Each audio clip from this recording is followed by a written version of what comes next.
Hi, Eric here, and I'm going to take my first road trip in the Blazer EV. I'm going to drive it to Omaha, Nebraska, and look at a car for my son and drive it back here after doing a couple other things in Omaha. The drive is a good test of multiple supercharges in a day or DC fast charges, and I'll get a lot of road experience with it. And I think it's about 500 miles round trip. So it'll be a good chance to break it in on the road. I'm super excited. Highway 30 in Iowa between Cedar Rapids and Ames, Tama area is finally 4-lane the entire way. They're still finishing up some of the construction for where the crossovers were to right there, see they had these crossovers in place so that you could switch to the other side of the road, while they were working on the new side of the road. So it looks like they're finally complete with the entire way. So this is a lot safer than the old 2-lane, and having these divided highways is just really convenient, faster, safer, just pretty much better for traffic. So it's nice that it looks like it's just about completed. They're pulling out the final crossovers now. Sunrise out in eastern Iowa.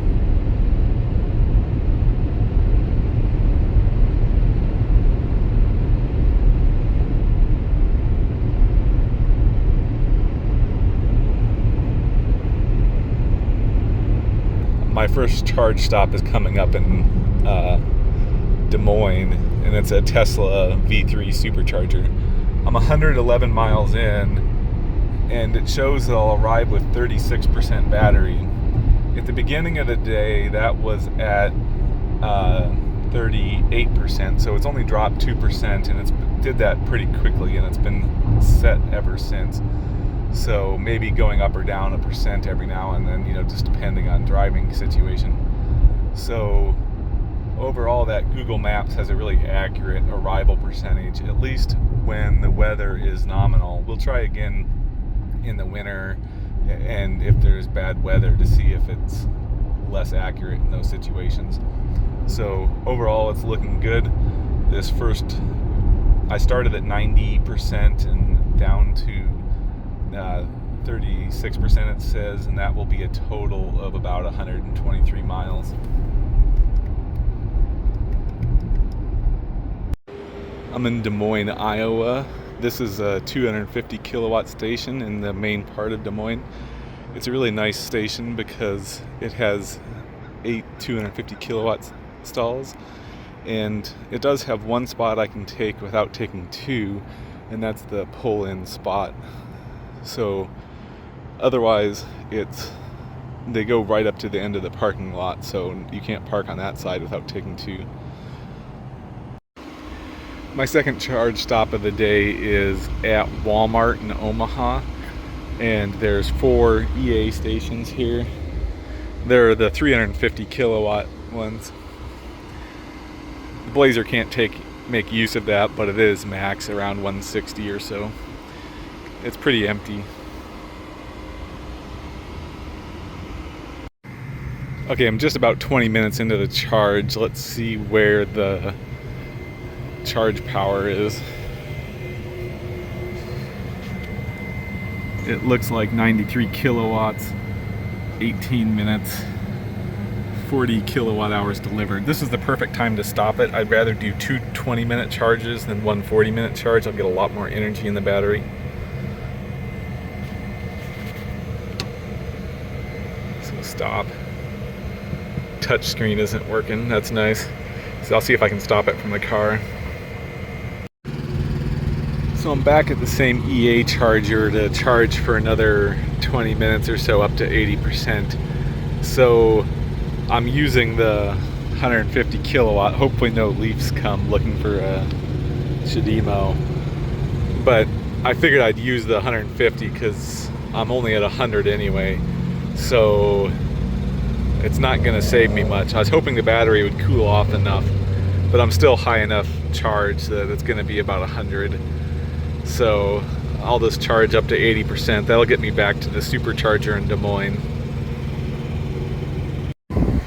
Final charge today, I had about 12% when I rolled in, and this charge I need to go up to maybe 45% more than that, so like 57 or something, and should go pretty quickly. It's been holding 150 kilowatts for a while. So again, pretty quiet at the supercharger. There was two other cars when I got here. I still took the spot where I can charge without taking two spots, even though it is the one for bike racks and stuff. But it's going pretty well, so we'll see what my total usage is. I like the Tesla ones because the membership is pretty affordable, and then it makes it the same price as charging a Tesla, but you have to pay like $13 a month for that, so it pays for itself on just a couple charges though. So if you do it more than a couple times a month, it's worthwhile.